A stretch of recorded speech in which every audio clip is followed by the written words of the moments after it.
जय हिंद के साथ मैं हूं अशोक व्यास। यूनाइटेड नेशंस की जनरल असेंबली में खड़े होकर आईटीवी के लिए एक ऐसे कार्यक्रम की रिपोर्टिंग करने के लिए जिसका संबंध है उन यादों से जो जुड़ी हैं संगीत की साम्राज्ञी डॉक्टर एम.एस. सुब्बालक्ष्मी जी के साथ। I think this is a well-deserved tribute to somebody who was the very embodiment of bhakti, who was the embodiment of Sangeet, and in a sense was the embodiment of Sabhyata also. आज का दिन विशेष है क्योंकि आज ही के दिन उनको समर्पित एक फोटो एग्जीबिशन का भी उद्घाटन यूनाइटेड नेशंस में हुआ है और कुछ ही क्षणों में प्रारंभ होने वाला है एक महत्वपूर्ण कार्यक्रम प्रस्तुत करने वाले हैं legendary A.R. Rahman.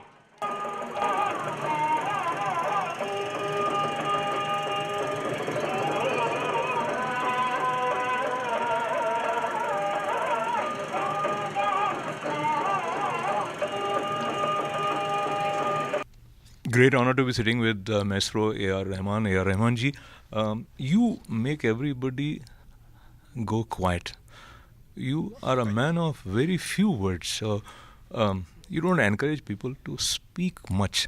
Tell me, how important is silence in the process of your creativity and being with yourself? I think the most important thing is to listen to yourself, listen to your conscience, and whether it's music or anything, that's when you find your real sound. If it's all noisy, you don't find the truth. And whether it's music or whether it's talking to, addressing people, we need to be specific and short, and not utter words of things which can give adverse, results. Looks like you're very much content that there's not much more that you want to say. It's only your music that is saying. So let us go towards your music with you and the importance of the lyricist or the words that appeals to you for creating a song.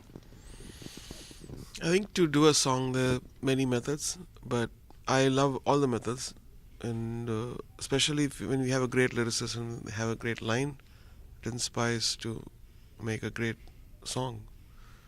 And sometimes it's the other way around. You have a great tune and the lyricist writes a lyric on that. It's how much talent they have, or how much I know about the lyric which makes the song. Sometimes I have my own limitations and the lyricist has a limitation, so we find a balance. But most of the time, when we work with great teams, I think it's possible to do either way.